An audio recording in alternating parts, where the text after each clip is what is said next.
Aujourd'hui, je fais un cours sur Purim, c'est circonstance vu que la semaine prochaine, c'est la fête. Donc je pense que vous en aurez peut-être la semaine prochaine également, mais bon, ce qui est acquis est acquis.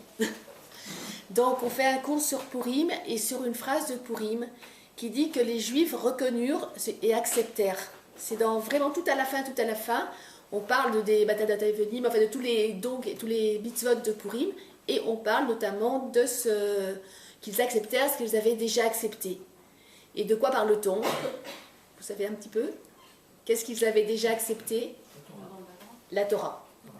On dit que les Juifs, le jour après Purim, après tous les miracles qu'ils ont vus et le sauvetage par rapport à Aman, ont tellement été reconnaissants par rapport à Kadesh Borou qu'ils ont réaccepté, si on peut dire, la Torah, c'est-à-dire qu'ils ont repris un engagement de tout leur cœur pour faire Torah et mitzvot.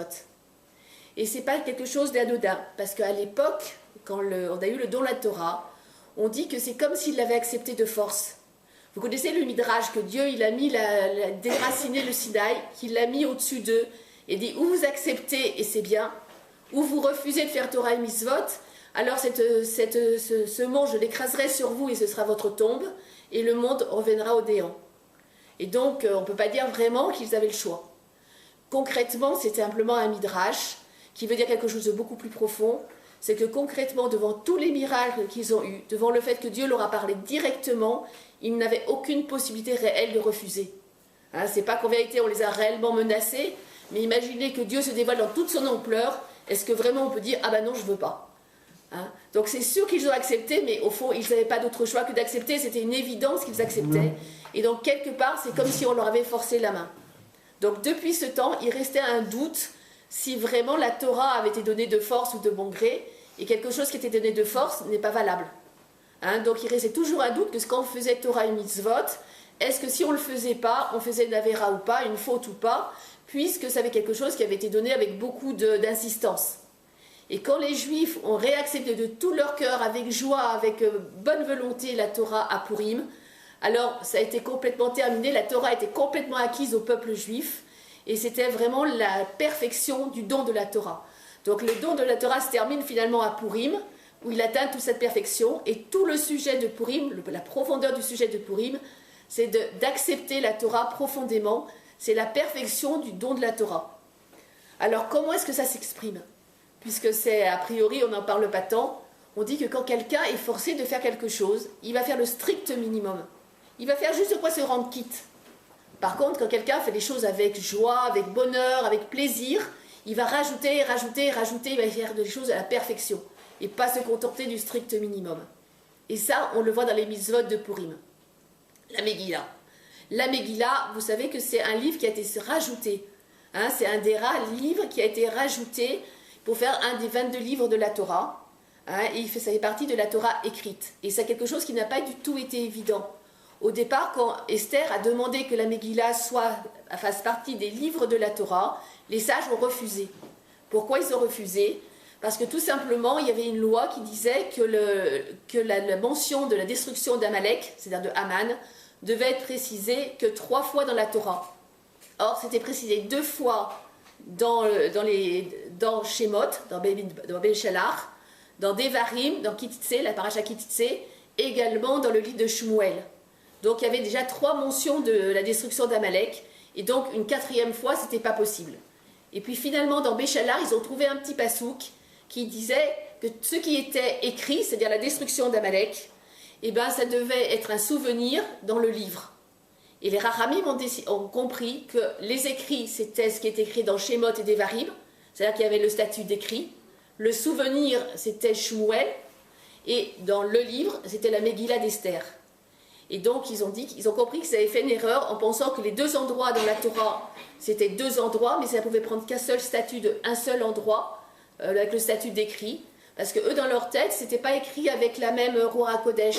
Dans le Shemot, c'est Dieu qui dicte. Dans Devarim, c'est Moshe qui écrit de lui-même par Ruach HaKodesh. Donc il s'est dit, c'est 2 choses différentes. Mais en fait, pas du tout.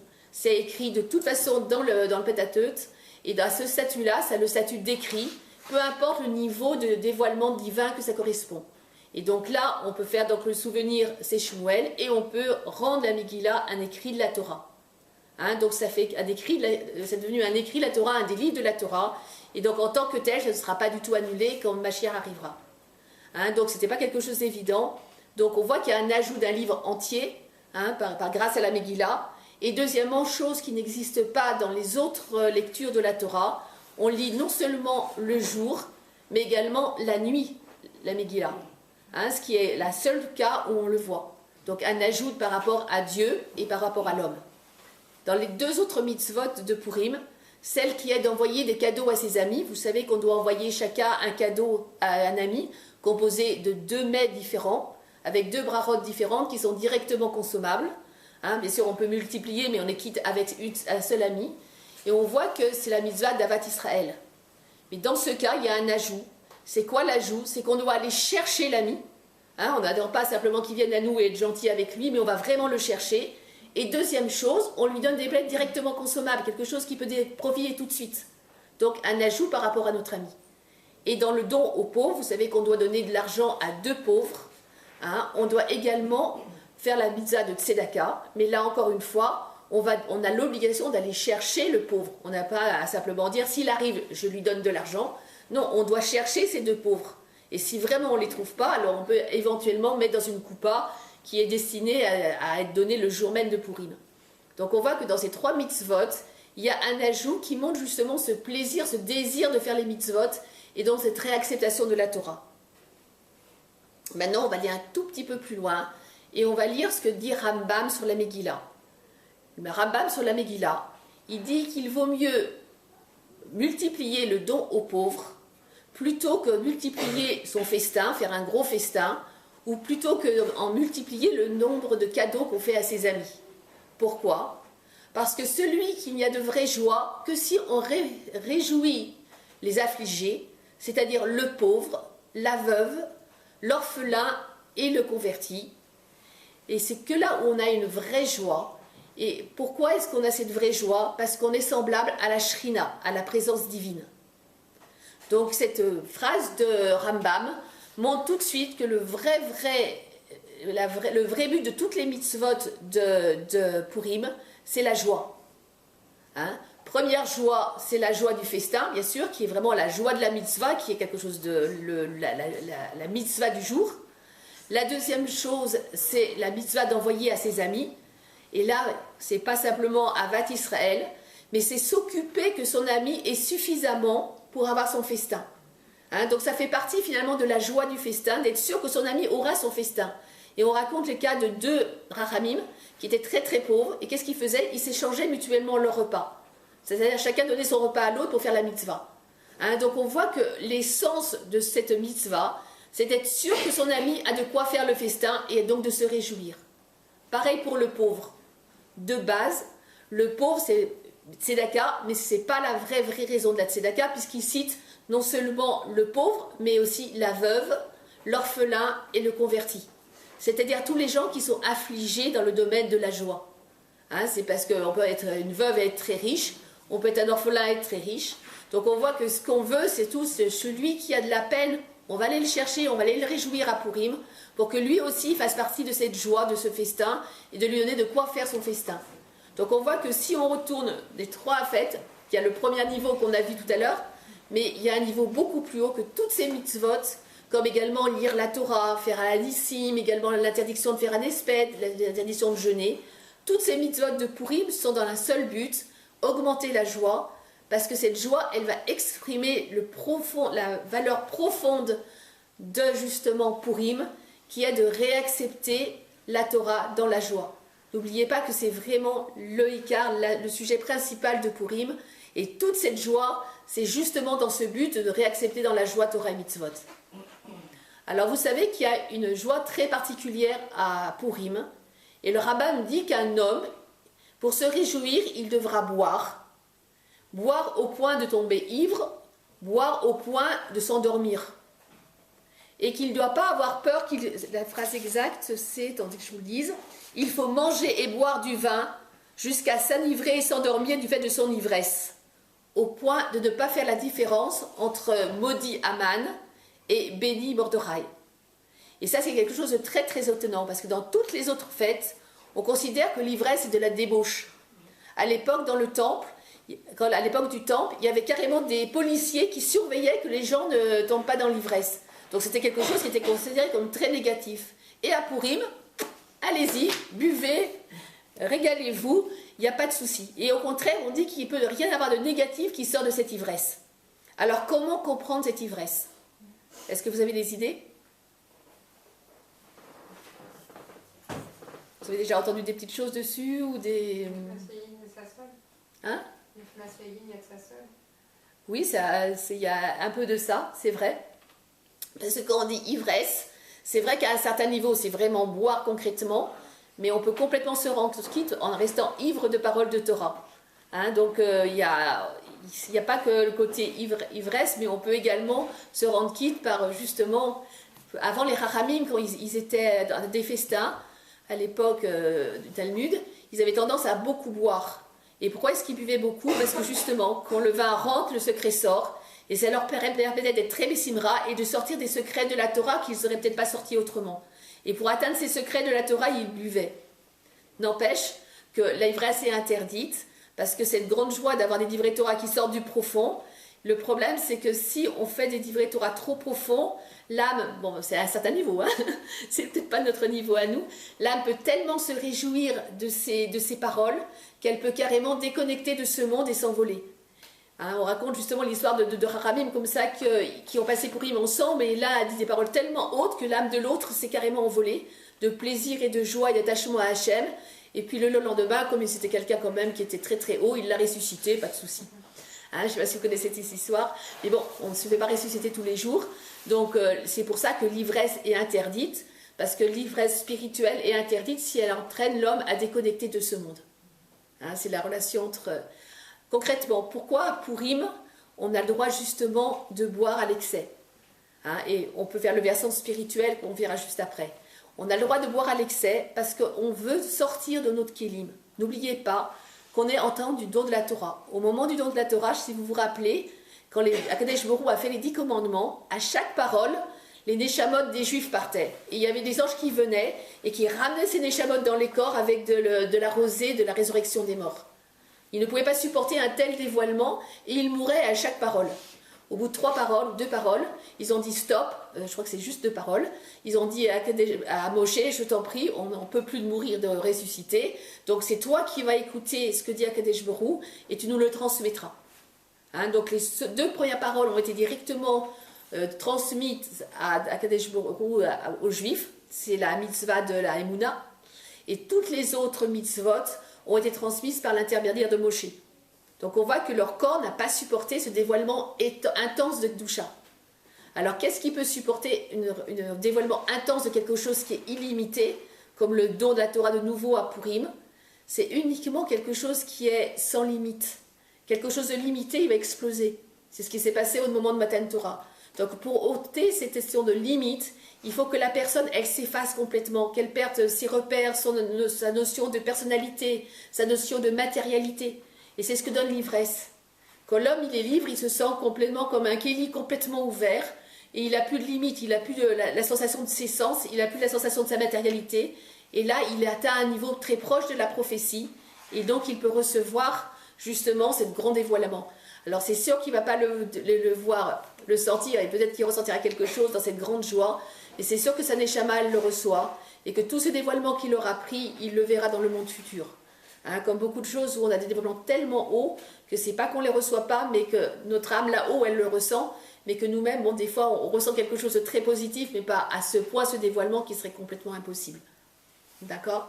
Donc toute cette notion d'ivresse, c'est justement pour pouvoir recevoir ce dévoilement incroyable d'Akadosh Baruch Hu qui est le don de la Torah de nouveau, qui est la sagesse, et quand même la sagesse et la rahma d'Akadosh Baruch Hu. Hein, et la volonté d'Hachem. C'est pour ça qu'on va complètement s'annihiler pour pouvoir recevoir tout ça. Et spirituellement, puisque on dit qu'on peut faire ça également par des divrei Torah, on n'est pas obligé de boire réellement concrètement, mais c'est tout à fait légitime, surtout pour les gens qui sont jeunes, de le faire justement par des paroles de Torah où ils vont vraiment monter. Contrairement aux sages de la Gemara qui disaient attention, trop de spiritualité, ça fait que la personne elle décroche et sa neshama elle déconnecte, elle va s'accrocher à Dieu et elle va perdre son corps. À Pourim, il n'y a aucun danger. C'est ce qu'ils disent, il n'y a pas de danger qui peut découler de ça. L'homme, il peut monter très haut dans les mondes spirituels les plus hauts. Il n'y a aucun danger, il reviendra dans le matériel et au contraire, il prendra plein de force de ces choses-là pour toute l'année. Alors pour terminer, pour cette petite séra, on parle, vous vous rappelez qu'on disait que justement c'est très important de se pencher, d'inviter, de prendre soin des gens qui ont un manque dans la joie. Hein, c'est pas simplement le pauvre, mais l'affligé dans la joie.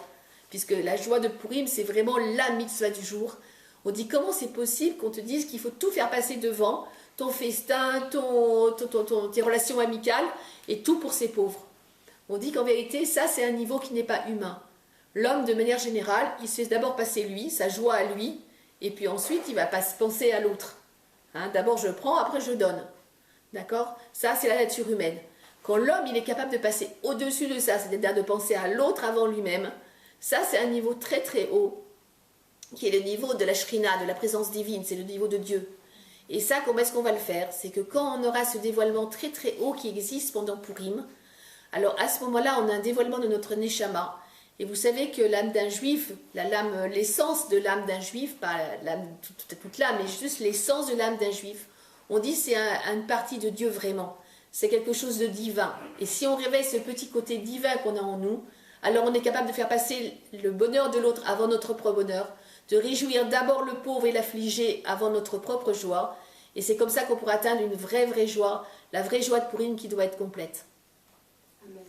Je vous fais un deuxième petit livret Torah pour qu'on ne loupe pas quelque chose pendant Pourim, parce que c'est vrai que c'est très important cette joie, c'est très important de penser aux pauvres et aux affligés, et c'est très important de bien faire les mitzvot avec cette kavana qu'on reçoit la Torah. Et puis il y a aussi quelque chose de très important à Pourim qu'il ne faut pas louper. Je ne sais pas, je vous avais peut-être raconté une fois une histoire, je ne sais pas si vous vous en rappelez ou si vous étiez là toutes, ce n'est pas évident. On raconte une histoire à propos de Michal, la femme de David. Je ne sais pas si vous rappelez cette histoire, je crois que je l'ai fait à un cours, je ne me rappelle plus lequel. On dit que quand David Améler, il a combattu de longues années, et quand il arrivait à établir à peu près la paix dans son royaume, alors il s'est fait construire un beau palais, et il a dit que c'était pas normal que lui il ait un beau palais et que l'arche, elle soit simplement dans une tente, et il a fait revenir l'arche sainte de l'endroit où elle était chez Oved, il s'appelait comment Oved, je ne me rappelle plus. Oved quelque chose. Bon, chez un homme qui avait gardé cette arche, et donc il l'a fait revenir. Et quand il l'a fait revenir avec un cortège extraordinaire. Ils avançaient 6 pas, tous les 6 pas, ils abattaient un bœuf, et ils dansaient, ils chantaient, ils faisaient de la musique. Et David Améler lui-même, il avait mis simplement un petit vêtement de lin, qui était le vêtement des prophètes de l'époque, et il dansait, il se déchaînait, il sautait, il dansait devant l'arche en signe de joie et de bonheur. Et quand le peuple, il voyait que son roi, il avait tellement de joie, alors tout le peuple rentrait en liesse, et c'était une joie immense. Et comme ça, tous les 6 pas, ils dansaient, ils chantaient, ils faisaient un sacrifice, et c'était quelque chose d'absolument extraordinaire. Quand ils sont arrivés juste aux portes du palais, ils ont mis l'arche à sa place, et donc David Améler a distribué du pain, du vin et de la viande à chacun, et il est rentré chez lui, il a béni le peuple, et il est rentré chez lui pour bénir également sa famille. Il se trouve que Michal, qui était donc la femme de Shaoul, la fille de Shaoul, et qui est donc l'a vue de son balcon, et quand elle a vu son mari qui sautait, qui dansait devant tout le monde, elle a cru qu'elle devenait folle. Elle disait, mais qu'est-ce que ça veut dire un roi qui danse, qui saute, qui comme ça devant tout le monde, c'est une vraie honte. Donc elle a été très contrariée, elle a été très méprisante par rapport à son mari, qui n'était pas, lui, fils de roi. Et quand il est arrivé pour les bénir, elle a dit, comment ça se fait que toi, le roi d'Israël, tu te permets de sauter et de danser devant les servantes? Et le roi lui a répondu, s'il fallait danser et sauter encore plus, je le ferais devant Dieu. Et on dit, cet avis, il a tranché. Alors, quelle est la discussion? L'histoire se termine en disant que Michal n'a pas eu d'enfant, jusqu'à sa mort. Alors, quelle est l'histoire? Michal, c'était une femme extraordinaire, c'était une sadéquette, c'était une femme d'une grande intelligence, et qui portait les téphilines parce que les sages lui avaient autorisé, parce qu'ils considéraient qu'elle était capable de contrôler par sa tête ses sentiments. On dit qu'une femme, elle a des sentiments très forts, donc elle ne les contrôle pas toujours, ce que soi-disant fait un homme, c'est ça. C'est pour ça qu'il a le mérite de pouvoir mettre les téphilines, et que nous, on ne les porte pas. Mais elle avait cette capacité de se contrôler complètement, et donc elle portait les téphilines, pour dire le niveau qu'elle avait. C'était une fille d'un roi, et en plus un roi particulièrement pudique. On dit que Shaoul était réputé pour sa pudeur, et sa snoot. Donc cette femme-là, qui avait été éduquée comme une princesse et qui avait toute la notion de ce que c'est qu'un roi, elle était très choquée de voir que son mari, finalement, rabaissait le niveau d'un roi d'Israël et dansait devant des servantes et des serviteurs. Et donc, elle a pensé que c'était incorrect comme attitude. Et c'est une question qui se posait réellement puisqu'elle a été redite dans la Torah. Donc c'était tout à fait justifié comme question. Et David Améler, il a dit, non, devant Dieu, il faut savoir que devant Dieu, même un roi, il est tout petit. Et donc les hommes et les femmes doivent savoir que devant Dieu, même le plus grand des rois, il n'est rien. Il est un homme humble. Et c'est cette leçon que je donnais au peuple. Et c'est ce qui a été considéré comme un décret rabbinique et qui a été entériné, que c'était David qui avait raison et pas sa femme. Mais la question était légitime. Alors pourquoi, si la question est légitime, et la réponse n'était pas dans le sens de Miral, pourquoi dire alors qu'elle n'a pas eu d'enfant? Ça semble être une punition. Et les Rachamim, non, ce n'est pas une punition, c'est une conséquence. Miral était née stérile, elle ne devait pas avoir d'enfant. Cependant, devant la Gdusha qu'il y avait à ce moment-là, ça s'appelle la Etz Ratzon, un moment de volonté divine, un moment particulier où on peut tout obtenir. Et quand elle a vu toute cette Kedusha, au lieu de dire c'est un moment pour prier à Kadesh Borou que j'ai un enfant, elle n'a vu qu'une chose, c'est que son mari sautait et dansait. D'accord? Alors que si elle avait prié à ce moment-là, que c'était un moment très particulier, elle aurait pu arriver à contrer, à faire qu'elle ait cet enfant. Et comme elle a loupé ce moment-là, alors les Rachamim dit à ce moment-là, le tranché est tombé. Elle n'aurait pas d'enfant jusqu'à sa mort, parce que le seul moment qu'elle aurait pu rattraper, elle l'a loupé. La leçon de cette histoire, c'est qu'il ne faut pas louper les moments importants de notre vie. Les moments importants de notre vie, c'est le mois des Louls. C'est quand une femme elle allume les bougies de Shabbat. C'est le moment où une femme elle se trempe dans un mikvé. C'est des moments de Ratson. C'est des moments où Dieu il se penche vers la femme et il l'écoute. Il y a également des moments de Ratson qui ne sont pas prévus. Comme ça, quand dans cette grande Kedusha de ce cortège, c'était un moment de Ratson. Elle a vu le secondaire, elle n'a pas vu le principal. Et elle a loupé une grosse occasion. Tout ça pour revenir à Purim. Vous savez que la Megillah de Purim ne contient pas le nom de Dieu. Pourquoi? La raison primaire, comme toujours, c'est parce que cette Megillah a été écrite dans le livre des chroniques des rois de Perse. Et dans ce livre des chroniques des rois de Perse, il y avait les noms des idoles, et on ne pouvait pas mettre le nom de Dieu avec le nom des idoles. Ça, c'est le niveau simple. Le vrai niveau, c'est que le dévoilement qu'il y a eu à Purim était à un niveau excessivement haut de Dieu, qui s'appelle l'essence de Dieu. Et cette essence ne peut pas être enfermée dans un nom. Il y a des noms de Dieu, Elohim, Adonai, Shaddai. Il y a le nom également de Yud-Keh-Vav-Keh, qui est un nom très très saint. Et malgré tout, l'essence de Dieu, c'est un niveau encore plus haut. Le nom Elohim, c'est Dieu qui est caché derrière la nature, derrière les lois de la nature. Yud-Keh-Vav-Keh, c'est Dieu de la miséricorde. Et quand il intervient, quand il se dévoile dans ce monde, pas derrière Elohim, mais directement, alors c'est ce qu'on appelle un miracle. Les lois de la nature explosent et ce qu'il y a ce qu'on appelle un miracle, c'est-à-dire que ça va contre les lois de la nature. Et puis il y a un niveau encore plus haut, c'est quand l'essence de Dieu se dévoile, le miracle a lieu dans la nature. C'est un miracle qui a lieu dans la nature comme le miracle de Purim, où les événements se sont enchaînés pour faire un vrai miracle, mais extérieurement, au moment même où ça s'est passé, personne n'a rien vu. C'est l'enchaînement qui fait qu'on voit à quel point c'est quelque chose de miraculeux. Donc dans la Megillah d'Esther, c'est le niveau de l'essence d'Akadesh Borou qui se dévoile. À cause de quoi? À cause du Messirut Nefesh qu'a fait les enfants d'Israël à ce moment-là. Pendant 1 an, ils ont souffert et ils ont craint pour leur vie. Pourquoi? Parce qu'ils ne voulaient pas se convertir. Et ils ont fait un Messirut Nefesh complet, un retour à Dieu complet. Et grâce à ça, Dieu a se dévoilé dans son essence et a fait de l'obscurité un jour de lumière et de joie. Concrètement, c'est ce niveau de là qui se dévoile à Purim, et notamment au moment où on ouvre la Megillah. Quand on ouvre la Megillah pour la lire, on a l'essence de Dieu qui brille à ce moment-là. C'est un moment de Ratzod, donc à ne pas louper. Voilà. Les horaires de lecture de Megillah, mercredi. Je ne sais pas, il doit en avoir, je pense à Crillon, il doit en avoir toutes les heures, après je ne sais pas. Oui, peut-être, je pense, 19h, 19h30. Ne pas rater l'heure. Voilà, de ne pas le rater, la lecture de la Megillah, enfin ceux qui veulent lire en public.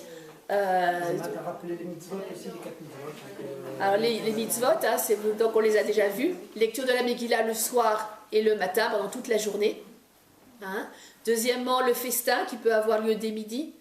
Si vous n'êtes pas obligé de le faire, normalement c'est avant la tombée de la nuit, on commence. Manger avec du pain. Voilà, il faut faire motzi. le Matanot à l'Evening, donc c'est donc le fait de donner donc, aux pauvres. Il faut trouver 2 pauvres et leur donner de l'argent, suffisamment pour qu'ils puissent faire un petit festin. Hein, donc 2 à Lyon. Hein. Au niveau du travail, pour ceux qui ont une obligation. Alors, c'est pas interdit de travail, mais on dit qu'il n'y aura pas la brara dedans, mais c'est pas interdit de travailler. Enfin, il n'y avait pas un truc où jusqu'à pas de solde, on ne se fait pas, et puis après... Non. Ça, c'est pour le 9A, je crois. Hein, mais il n'y a pas l'igname pour Pourim. À Pourim, tu peux travailler tout le temps, mais on dit qu'il n'y a pas de brara dedans, mais il n'y a pas d'interdiction de travailler. Hein, donc, qu'est-ce qu'il y a encore le don à ses amis. Ah oui, alors, attends, oui, faites attention. Il y a le Meratsiat Shekel qui se donne en fait pendant le jour du jeûne.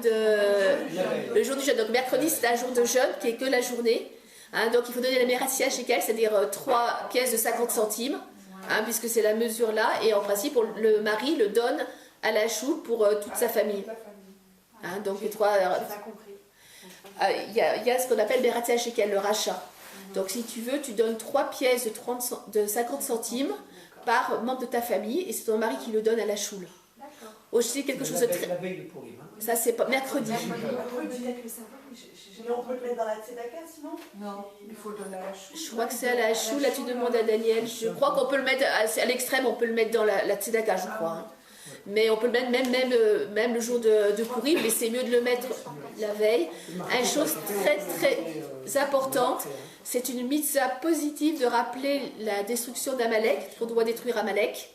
Hein, cette lecture a lieu le Shabbat qui est avant Pourim, c'est-à-dire ce Shabbat-là. Hein, Zeror et Amalek, exactement. Donc c'est une mitzvah positive, hommes et femmes. De le lire ou de l'entendre. Attention, de l'entendre. C'est-à-dire que c'est une mitzvah positive. Une femme n'est pas quitte. Alors celle qui ne l'a pas entendu Shabbat, elle va pouvoir l'entendre le jour même de Pourim. C'est-à-dire qu'avant de dire la Megillah le matin, mais ça oblige à aller à la lecture du matin, ils vont relire cette Zahor à Amalek. Et donc, à mon avis, si on peut le lire le samedi, c'est un soulagement parce qu'on est quitte la mitzvah. Maintenant, les femmes qui ont des enfants qui ne peuvent pas porter et qui sont obligées qui ne peuvent pas aller à la choule Shabbat, dans ces cas-là, tu l'entends le matin de Pourim, mais ça t'oblige à aller à un moment où ils font la lecture de la Torah. Mais attention, c'est une mitzvah positive. Hein, la lecture dure 3 minutes. Hein, elle n'est pas longue, mais c'est les horaires qui sont embêtants. Il faut aller le matin, donc faites attention, c'est une mitzvah positive d'écouter cette. C'est pas si on veut, si on veut pas, quoi. Alors, Mishlor Ramanot, dernière chose, hein, c'est d'envoyer par l'intermédiaire de quelqu'un à une seule personne, une femme, un homme, un cadeau avec 2 aliments qui sont consommables tout de suite et qui sont dans des brachotes différentes. Par exemple, un gâteau avec une bouteille de hein, une bouteille, un fruit avec, ça peut être très simple, ça peut être somptueux, mais on est quitte avec 2 brachotes différentes, tout de suite consommables, et on doit dire voilà, est-ce que tu peux donner mon cadeau à un tel, etc. Hein, l'autre doit savoir que ça vient de nous. Donc c'est par intermédiaire qu'on le fait. Voilà, sinon il y a beaucoup de jeunes qui s'amusent à se déguiser pendant la lecture de la Megillah. Hein, c'est la signification que tout a été brouillé, tout a été échangé, que la vérité a été roulée, et c'est ça que symbolise ce déguisement. Voilà, on voit Dieu, donc c'est cette image de camouflage et de décamouflage. Pas se déguiser en Haman, c'est pas bien. Hein, on ne déguise pas les enfants en méchants. Voilà, est-ce que tu vois d'autres choses? Défense de jeûner, on l'a évoqué au passage. Défense de faire un espède. Il y a Alanissim, vous savez, dans le Birkat Amazon et dans la Hamida à rajouter. Tu vois autre chose? Voilà, et puis faire beaucoup de joie, beaucoup de bonheur, beaucoup de brachot. L'essentiel, ce jour-là est un jour particulier qui est plus et élevé. Si vous avez le temps, c'est vrai que la vérité, moi je vais souvent à Paris et c'est très facile de trouver malheureusement des pauvres. Mais à Lyon, renseignez-vous des fois dans les recettes Raïm ou dans les choses comme ça avant pour savoir à qui donner. Si on peut avoir.